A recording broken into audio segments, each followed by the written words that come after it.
가장 뜨거운 인물. 오늘의 헤드라인. 출발 새 아침 헤드라인 인터뷰. 네, 지난 월요일이었죠. 아베 일본 총리가 시정연설을 하던 28일 밤입니다. 14살의 소녀가 하늘로 올라갔습니다. 지상의 오랜 고통과 싸움을 내려놓고서 말이죠. 하늘로 올라간 소녀의 이름은 김복동입니다. 삼가 고 김복동 할머니의 명복을 빕니다. 할머니의 소천과 관련해서 소중한 인터뷰를 저희가 준비했습니다. 22년 전 김복동 할머니를 비롯해서 강제 위안부 생존자 할머니들의 삶을 영화로 만든 분이십니다. 변영주 감독 연결돼 있습니다. 감독님 안녕하십니까? 예, 안녕하세요. 예, 장례식장에 다녀오셨죠? 예. 어떻게 좀 다녀왔습니다. 마음이 좀 특별하셨을 것 같습니다. 사실은 굉장히 오랫동안 아프셨고, 아프신 와중에도 활동을 계속 하셨었고, 네. 그리고 암투병을 하시면서도 끊임없이 조금 좋아지시면 바로 또 사람들과 만나시면서 활동을 하셨었기 때문에, 힘드신 건 알고 있었음에도 불구하고 슬픈 거죠. 네네. 예. 감독님이 이미 꽤 오래전에 95년 물론 1, 2, 3 3편이 다 있습니다만 영화 그 낮은 목소리에서 보면은 이 할머니의 그 시절을 다 필름에 담으셨잖아요. 예. 다시 한번 그 영화의 좀 의미를 한번 좀 생각해 보신다면 어떤 생각이 좀 드시나요? 1995년에 처음 1편을 만들면서도 사실은 일본 정부의 사죄와 배상 이런 것들이 쉬운 일은 아니지만 네네. 그 후 이렇게 오랜 시간이 지나서 대부분의 할머니가 지금 나중수 1, 2, 3편에 나오셨던 할머니들 중에 지금도 생존해 계신 분이 이제 한 분밖에 안 계시거든요. 네네.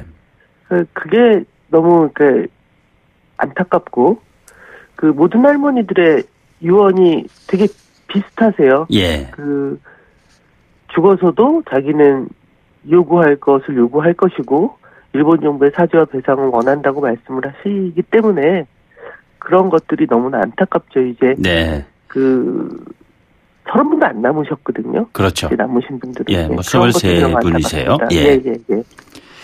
어느 한 인터뷰에서 그 감독께서 하신 그 내용을 제가 한번 본 기억이 있는데 90년대 김복동 할머니는 지금의 김복동 할머니와는 다른 존재였다 이렇게 얘기를 하셨는데 그때 90년대 김복동 할머니는 어떤 존재이셨습니까? 사실은 대부분 할머니들이 그렇습니다만은 50년 동안을 숨겨왔습니다. 어떻게 보면 일본 정부의 사죄와 배상이 굉장히 중요하지만 그것만큼 우리 한국의 시민들 또한 책임이 있는 부분들은 이분들이 자기 자신의 피해 사실을 숨길 수밖에 없을 정도의 환경을 만들었던 우리 사회의 반성도 되게 필요하다고 생각을 하는데 피해자가 오히려 부끄러워하고 피해자가 사실을 숨길 수밖에 없었던 환경에서 되게 조심스럽고 부끄럼도 많으시고 네네. 걱정하시고 사람들의 시선을 두려워하셨어요. 대부분의 할머니가. 김복동 할머니도 마찬가지시죠. 예. 그런데 이제 할머니가 조금씩 세상 밖으로 나와서 사람들과 만나고 자신의 피해 사실을 얘기하고 그러면서 할머니는 점점 사실은 더 깃발처럼 앞으로 전진을 하셨던 것 같아요. 네네. 김복동 할머니의 이 상황에 대해서 슬퍼하는 것만큼 우리가 잊지 말아야 되는 것은 할머니는 일본군 2차 세계대전 당시에 일본군 성노예 피해자임과 동시에 네. 지금도 세계 각지에서 벌어지는 내전이나 전쟁에서 피해자인 여성들을 지원하시고 네네. 그러니까 할머니가 시민들의 성금이나 이를테면 정부에서 주시는 이런 성금 같은 걸 받으시면 할머니는 안 쓰시고 그걸 모으셔서 이를테면 아프리카의 내전에서 피해 입은 생존자들을 위해서 네네. 상을 만들어서 지원을 한다든가 네. 또는 베트남 전쟁 당시에 피해자들을 만나신다든가 이런 식으로 끊임없이 자기를 확장시키셨거든요. 지금의 네네. 김복동 할머니는. 피해자에서 인권운동가로서의 삶을 이제 살기 시작하신 거예요? 그렇죠. 근데 네네. 사실은 많은 할머니들이 그렇습니다. 그러니까 자기의 피해 사실을 얘기하고 자기와 비슷한 그 피해 사실을 공유하는 친구들과 만나고 그리고 세상 곳곳에 가면 조금씩 다르긴 하지만 사실은 같은 이유에서 같은 폭력에 의해서 당한 피해자들과 만나시면 할머니들이 어느 순간 그 모든 것을 포용하시게 돼요. 네네. 그러니까 제가 가장 드리고 싶은 말씀은 할머니들은 불쌍한 사람들인가. 그렇죠. 되게 말도 안 되는 폭력을 겪으신 분들인데. 네네. 근데 그럼에도 불구하고 할머니들이 유엔에 가서 증언하시거나 이럴 때 자기 자신의 피해를 배상받기 위해서만 증언하신 게 아니라 실제로 국제사법재판소에서 이제 전쟁 당시에 성폭력, 네네. 전쟁 시의 성폭력을 전쟁 범죄로 그냥 단순한 범죄가 아니라 전쟁 범죄로 전범으로 네네. 사람들이 인식할 수 있게끔 증언하신 분들이 우리 할머니들이셨고 네네. 그로 인해서 실은 보스니아나 루안다 같은 우리가 잘 알고 있는 전쟁에서의 성폭력 피해 여성들을 전쟁 범죄 피해자로 가해자들을 전범으로 처벌받게 하는 굉장히 큰 역할을 하신 분들이 사실은 우리 할머니들이셨거든요. 예. 그러니까 그런 걸 생각하면 불쌍하다 뿐만이 아니라 동시에 정말 강건하다.